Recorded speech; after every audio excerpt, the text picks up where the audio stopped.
इस स्टोरी में हमारी फीमेल लीड अपने रिवेंज के चक्कर में हमारी मेल लीड को सेड्यूस करती है, लेकिन उसे नहीं पता था कि हमारा मेल लीड पहले से ही उसके लिए क्रेजी है। आज की स्टोरी बहुत ज़्यादा अमेजिंग होने वाली है, तो चलिए कहानी की शुरुआत करते हैं। ड्रामा की स्टार्टिंग होती है जहाँ पर हमारी फीमेल लीड जियांग एक कार रिपेयरिंग जगह पे आई हुई थी। वो कहती है कि यहाँ पे कार रिपेयरिंग होती है। तभी कार के नीचे से हमारा मेल लीड हानमो निकलता है, जो कि बहुत ज़्यादा हैंडसम था। जियांग तो यहाँ पर एक पल के लिए उसे देखती रह जाती है। यहाँ पर हानमो सोचता है ये यहाँ पे कैसे आ सकती है।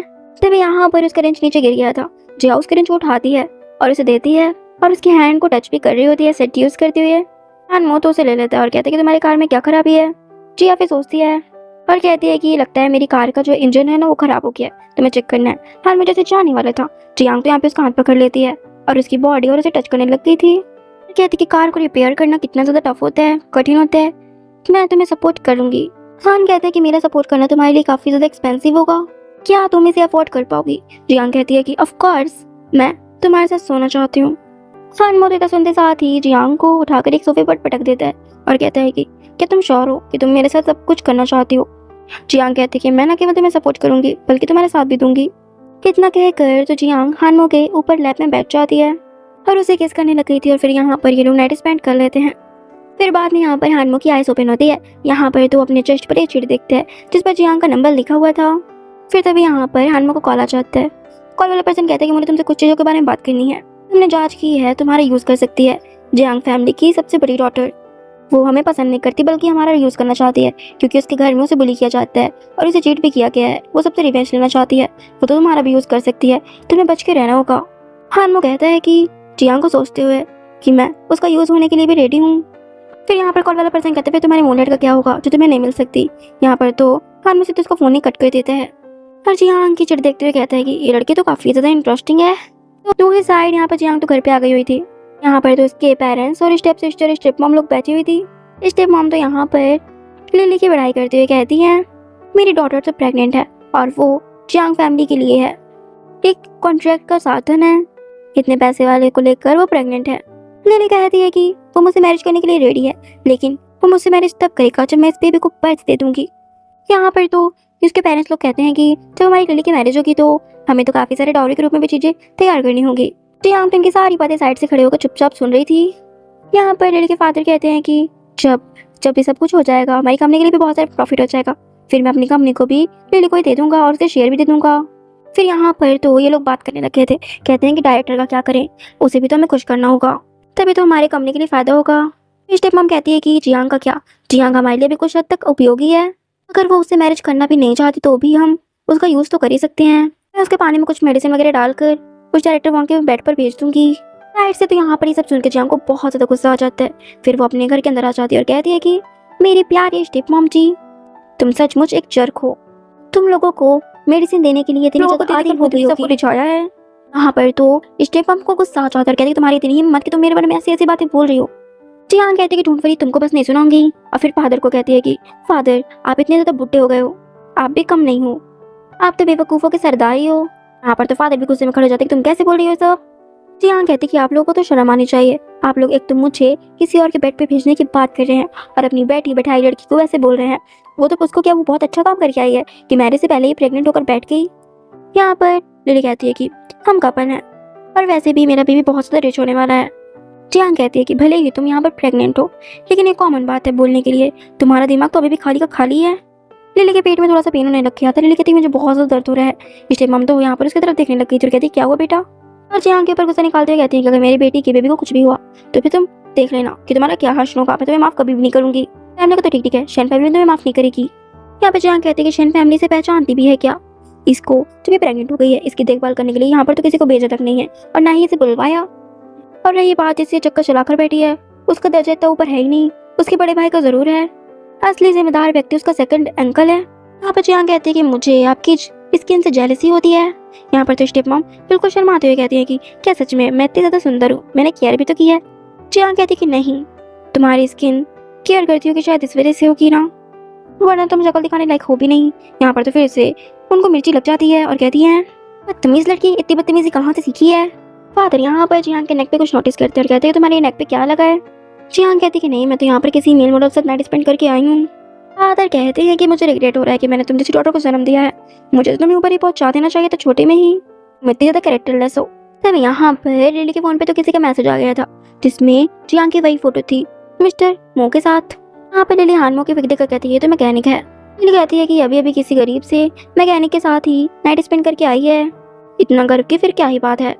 जियांग कहती है कि वो देखने में बहुत ज्यादा अच्छा है, बहुत ज्यादा हैंडसम है, उसका फिगर भी बहुत अच्छा है, उसकी फिजिकल स्ट्रेंथ भी बहुत अच्छी है, तो फिर क्या ये ठीक नहीं है। स्टेपम कहती है क्या तुम्हें शर्म नहीं आती, क्या क्या बोल रही हो।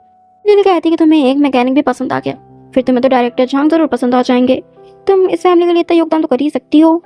जियांग कहती है कि तुम्हारे जैसे थोड़ी हूँ कि सब पे जाके मुंह मारूं अपना, सिर्फ ये देखे कि वो पैसे वाला है कि नहीं।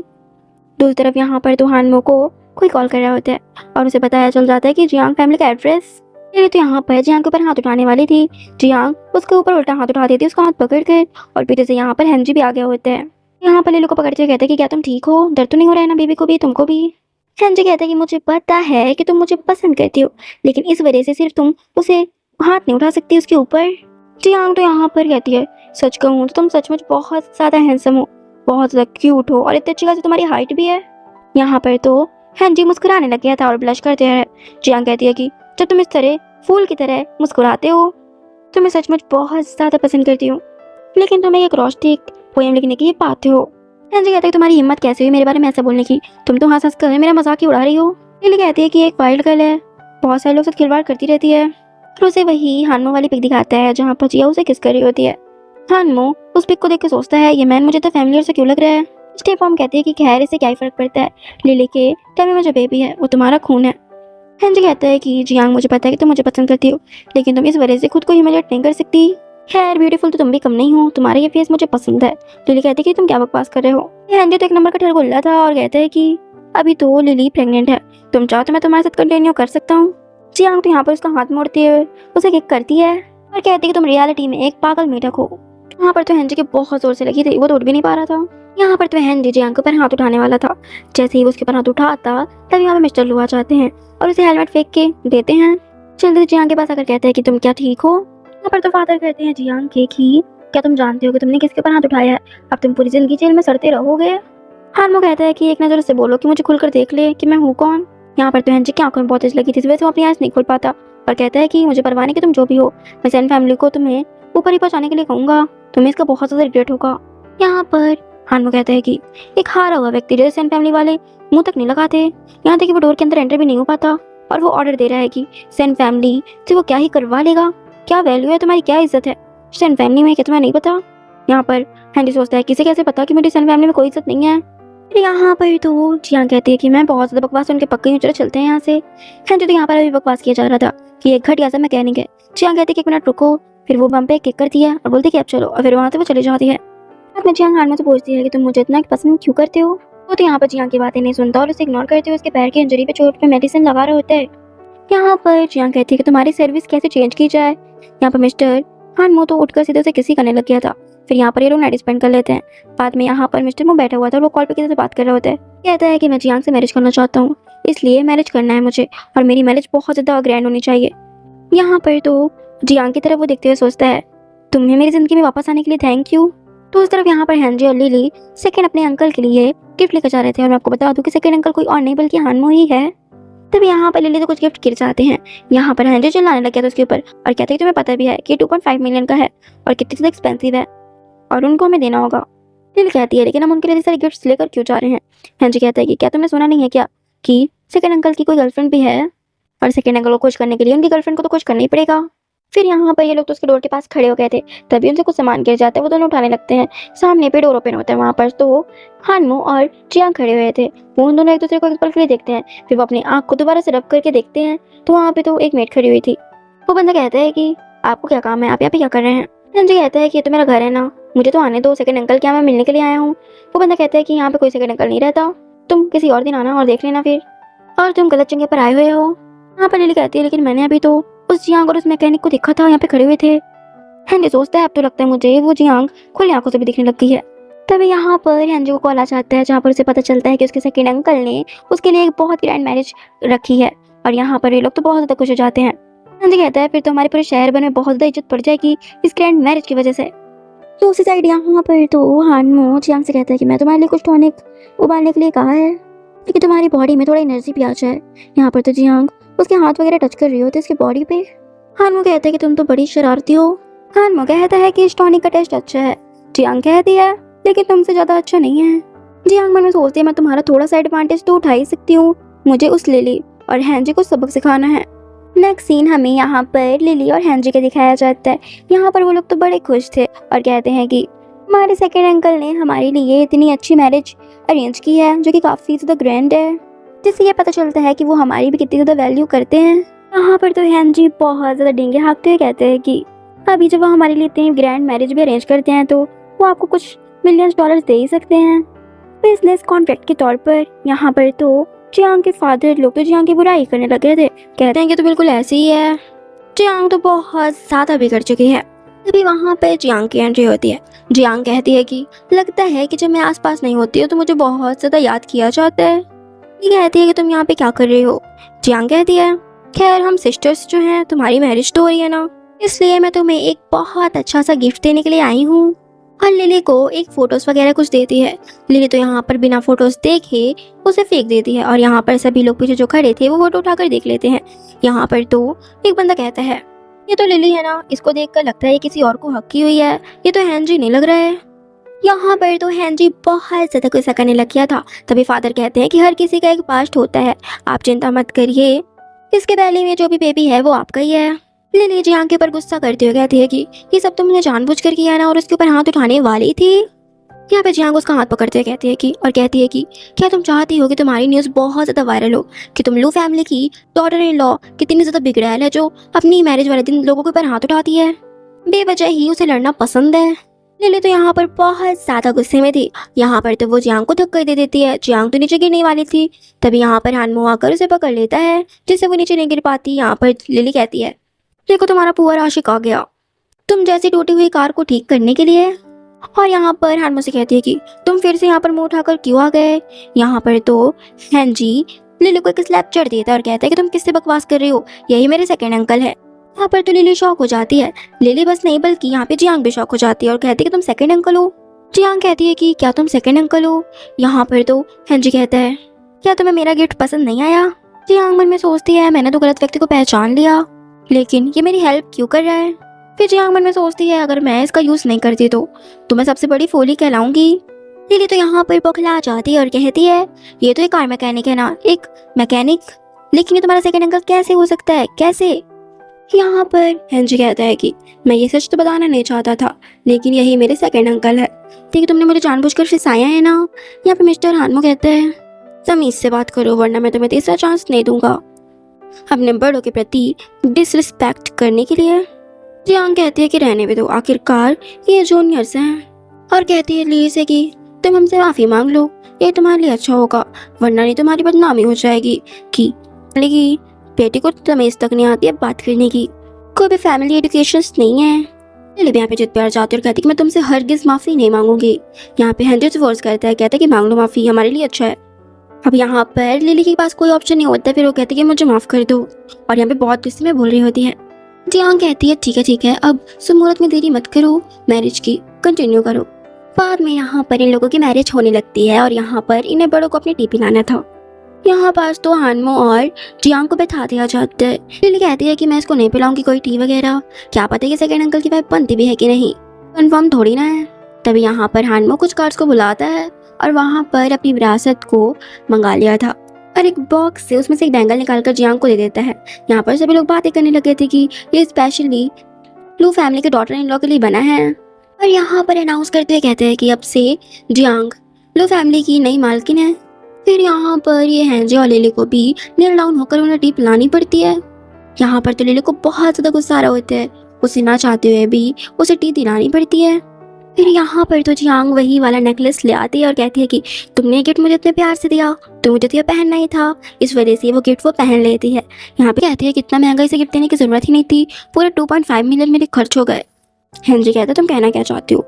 लिली कहती है इसकी जगह कोई भी होती चल जाता, लेकिन ये कहाँ से आ गई, इस अगली वुमन को तो मैं गलती से कुछ ना दूँ। हैंजी कहता है कि सेकंड अंकल मेरा रिटर्न गिफ्ट कहाँ है।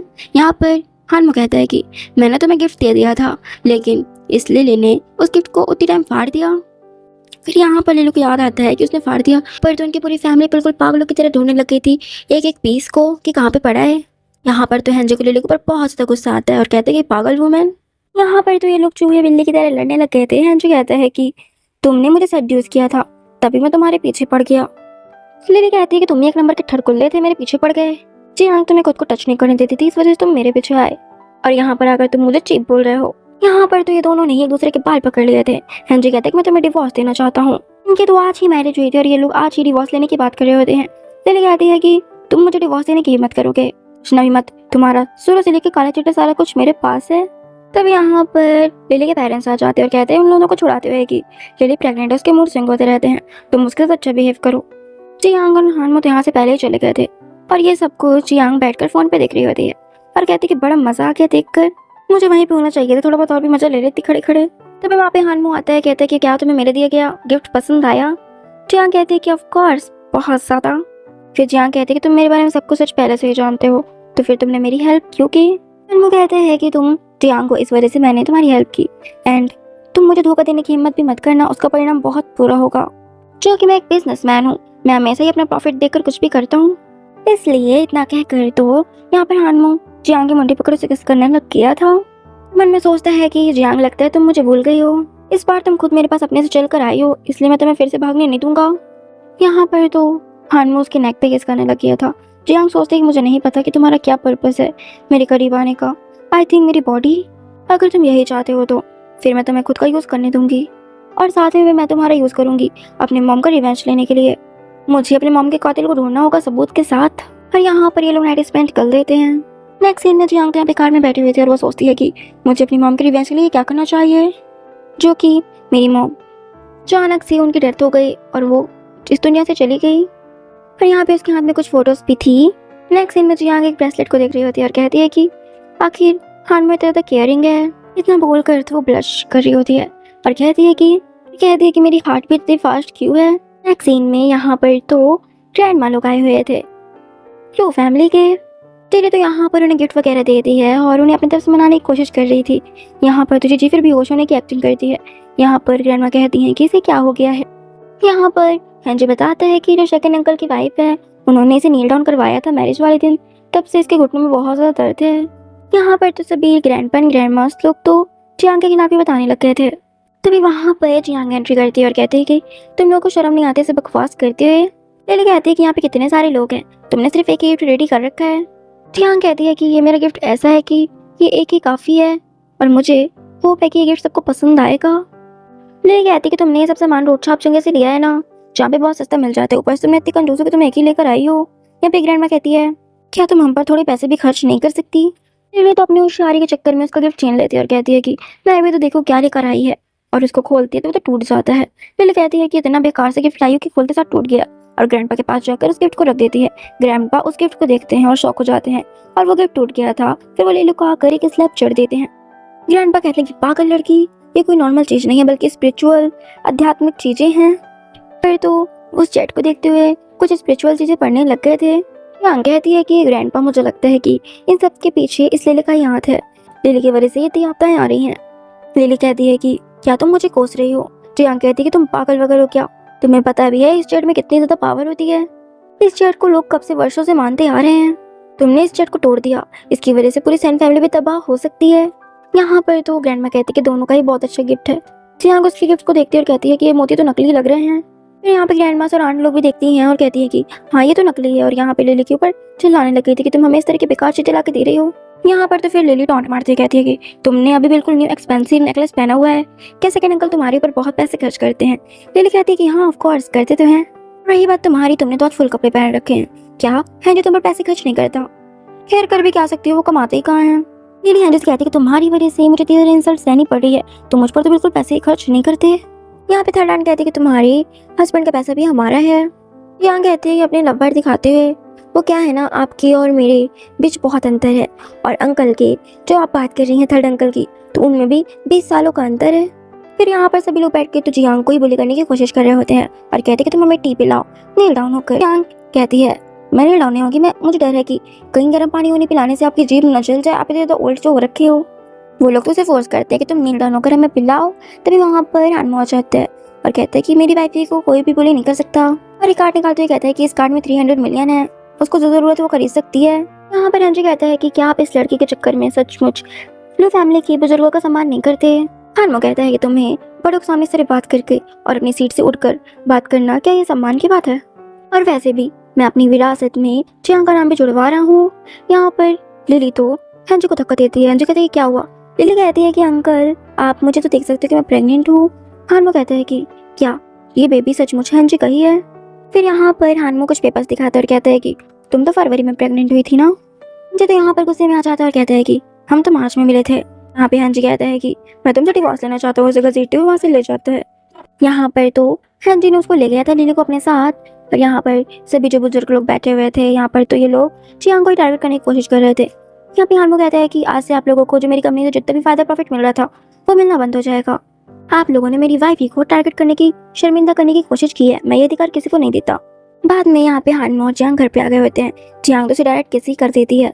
फिर वो उससे कहती है कि तुम मेरे प्रति इतने अच्छे क्यों हो, और उसकी आंखों में देखकर उसे हक कर लेती है और सोचती है कि मुझे डर है कि तुम्हें मेरे छिपे हुए इरादों के बारे में पता चल जाएगा। मैं आपके पास एक मकसद से आई थी और हमारा कोई फ्यूचर नहीं होगा। हानमो कहता है कि एक हस्बैंड को तो यही करना चाहिए ना, अपनी वाइफ की हर जगह पे हर चीजों पे मदद करनी चाहिए और उससे बहुत ज्यादा प्यार करना चाहिए। जियांग कहती है कि अगर तुम्हें किसी दिन पता चले कि तुम जितने अच्छे मुझे समझ रहे हो मैं उतनी अच्छी नहीं हूँ या फिर एक सलियनकारी वुमेन हूँ।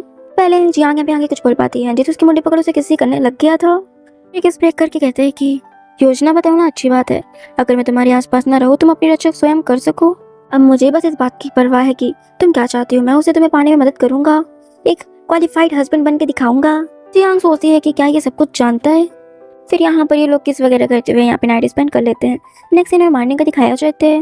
मॉर्निंग में तो यहाँ पर हानमो उठ गया था। हानमो जियांग की तो एक राह होता है जो कि सो रही थी और कहती है कि ये बेबी उतनी ही ज्यादा क्यूट है जितनी 8 साल पहले थी। तभी यहाँ पर जियांग की आंखें ओपन हो जाती है और कहती है तुम इतनी जल्दी क्यूट गए।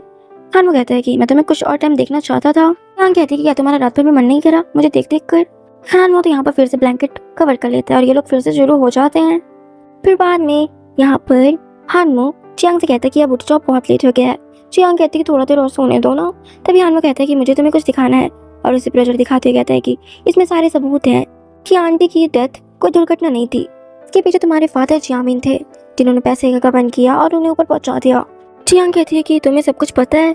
यहाँ पे हानमो कहता है कि मैंने तुमसे कहा था ना कि मैं तुम्हें खुद को यूज करने दूंगा।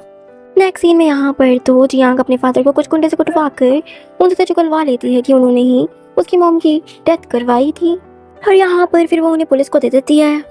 और इसमें बस जियांग के फादर नहीं थे बल्कि उसकी स्टेप मॉम भी थी। इन दोनों ने ही मिलकर उसकी मॉम की डेथ की थी। इस वजह से स्टेप मॉम को भी पुलिस पकड़ कर ले जाती है। यहाँ पर लिली कहती है कि मैं तुमसे नफरत करती हूँ। जियांग कहती है कि क्या तुम्हें मुझसे नफरत है? जियांग कहती है कि ऐसी बात तुम मुझसे नफरत करती है तो करो नफरत, अच्छी बात है। लेकिन मैंने तो सिर्फ वही लिया जो मेरी मॉम का था और अपनी चीज लेने में कैसी शर्म। तुम इस घर से खुद ही बाहर निकलोगे कि मैं किसी और से निकलवाऊं तुम्हें। ये तो यहाँ पर पागलों की तरह हंसने लग गई थी और फिर वो हंसते हंसते चली जाती है। तभी यहाँ पर जियांग खड़ी हुई थी और यहाँ पे वो बेहोश हो जाती है। फिर यहाँ पे हानमो से हॉस्पिटल ले आया था। जियांग जो कि यहाँ पे बेहोश थी, हानमो फिर एक फ्लैशबैक याद करते हैं। हानमो कहता है कि मुझे तुम्हारे पास पहले आना चाहिए था। यहाँ पर हानमो बेहोश हो गया था और यहाँ पर जियांग ने तो हाई स्कूल की ड्रेस पहनी हुई थी और यहाँ पर जियांग उसे CPR दे रही होती है। तभी उसे होश आता है तो वो उसे हक कर लेती है और कहती है कि तुम ठीक हो। जियांग कहती है कि चलो मैं तुम्हें हॉस्पिटल ले चलती हूँ। हानमो कहता है कि मैं हॉस्पिटल नहीं जा सकता। जियांग कहती है कि लेकिन क्यों? हानमो कहता है क्योंकि हॉस्पिटल में बहुत सारे जासूस भरे होंगे और मैं तुम जैसी लिटिल गर्ल को नहीं यूज कर सकता। ये तुम जासूसों की वजह से डर मत जाना। यहाँ पर हानमो कहता है कि मैं मोटरसाइकिल से गिर गया नीचे।